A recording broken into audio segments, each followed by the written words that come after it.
Hello, this is our EFD 645 group case study. My name is Mary Beth Gillen, and I am the Library Media Specialist at Whitesboro Elementary. Hey, I'm Joseph White. I'm the principal at Anaylsis High School. Hi, I'm Christy Towns. I'm the principal at Whitesboro Elementary School. And I'm Julie Tucker. I'm the principal at Southside High School. So in this case study, there were several problems that were presented. Miss Thurston was the teacher in this case, and she had planned a field trip to go to a park that had many trails and things of that nature to do with students. And close to right before they went on the field trip, she had a new student to move into the school. The student had cerebral palsy. He was pretty mobile, but he had to use crutches to walk around. She was worried about how this may affect him getting on the trail, so she called ahead and talked with Ms. Parsons to make sure there would be accommodations. She assured her that there would be something that could be done for Justin, and that it would work out for him. When they arrived at the park, she noticed there were some gardens, Miss Thurston did, and she mentioned Justin going in those gardens. Miss Parsons pointed out that there was a rule that anyone with limited mobility could not be in the garden or on the trails, but that they would provide Justin with a movie. This ended up being an insufficient accommodation. It was not what Miss Thurston had expected. The facility did not give the accessibility that she had assumed that there would be. So the rules kind of messed up what she thought was going to be a good accommodation for Justin.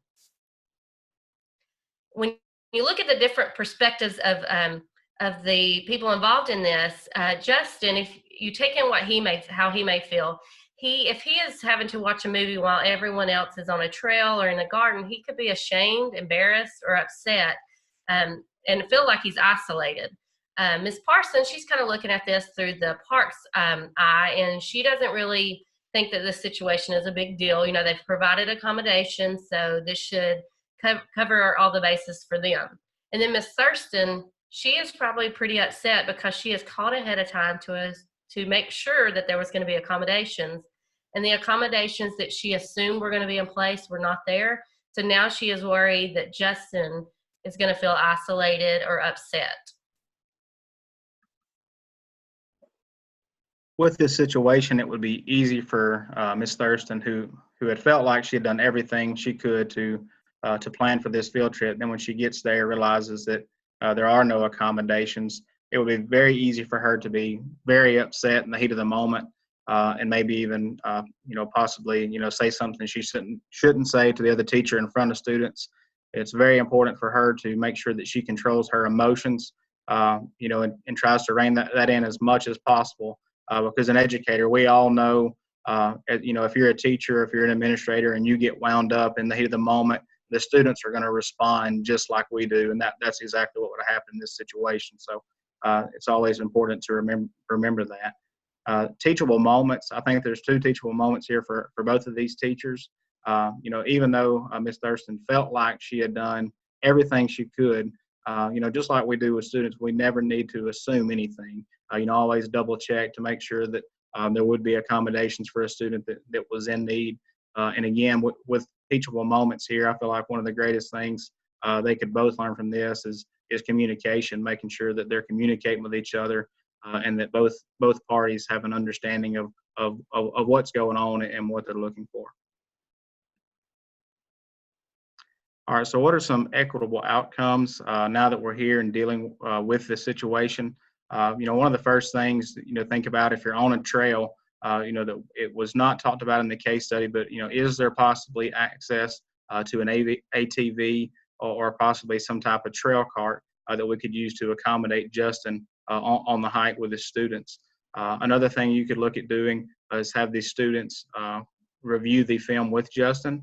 Again, the biggest fear with this kind of situation is that something's going to happen to make him feel, isolated. So that would be something that you could look at doing, having the students come in with him, view the video, or have people stay behind. So that kind of creates some options again. And everything that we're trying to do here, you're trying to make sure that Justin doesn't feel isolated or excluded from the other students. Okay, so when we're faced with a situation like this as educators, sometimes, we have to have an immediate response to these types of situations. One of the immediate responses that Ms. Thurston could have given is to give individual attention to the student with a disability and avoid isolation. As we were speaking about before, some of the alternatives, allowing several of the students to view the movie as well. Just avoid separating this child from the other students because he has a disability and cannot perform on the trails as the other students can. Create a group that could maybe view the movie as well with the student, so as not to avoid the isolation,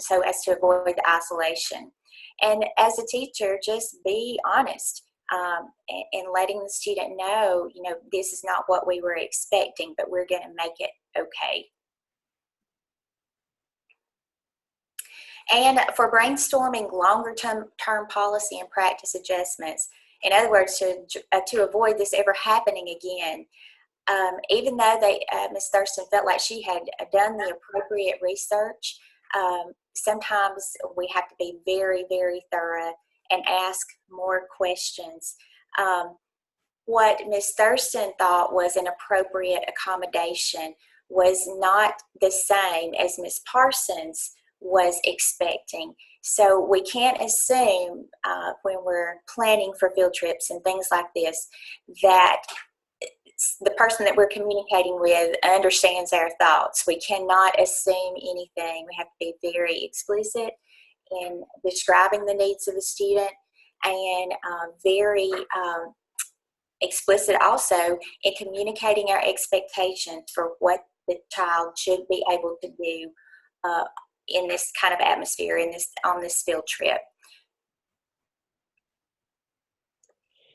Step 7 is crafting a plan of action. And so it's important that you have a field trip policy in place, and that part of that policy would be that you research, these field trips and the locations, and the, accessibility and all the various needs that are there. It's important that you know your students' needs as well. In this particular case, the student, Justin, came in after the field trip had been planned, and it was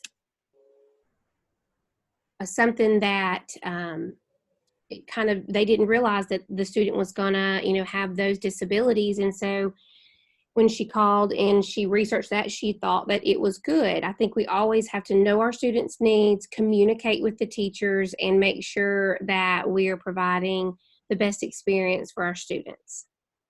We answered our discussion questions, and as a group, we felt like question 1 really talked about equitable accommodations, and we felt that this was not an equitable accommodation. We felt like a motorized vehicle or a trail cart, something that would allow Justin to participate on this hike in some way would have been really more of an equitable accommodation there. Question 2 really talked about looking for, should they look for a different field trip or not? Prior to the visit, Ms. Thurston and Ms. Parsons, they should have really verified exactly what those accommodations were.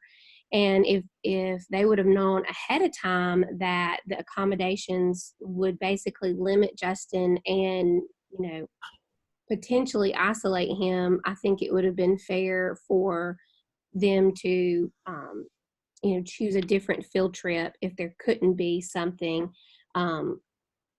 provided for him to participate on the hike. Question 3 really focused on, how you handle this and make it a teachable moment. And it is a situation that has to be handled with care. If a teacher approaches the situation by saying, sorry, nobody gets to go on the hike now because Justin can't go, well, then you created a mess and it's not fair. And so it's really important that that you are honest with the students, but that you try to turn it into the best case that you can, scenario that you can. And question 4 talks about exactly what would that best case scenario be. What do you do in that moment? And we really felt like, looking at providing options for the students, whether they choose to watch the film or go on the hike, that makes it more of a choice and not, limitations, not like where you have to because you can't. So we really felt like that was in the moment would be the best case scenario there, to try and make it as equitable as it could be, and give the students a choice, so that then you don't have that isolation going on there.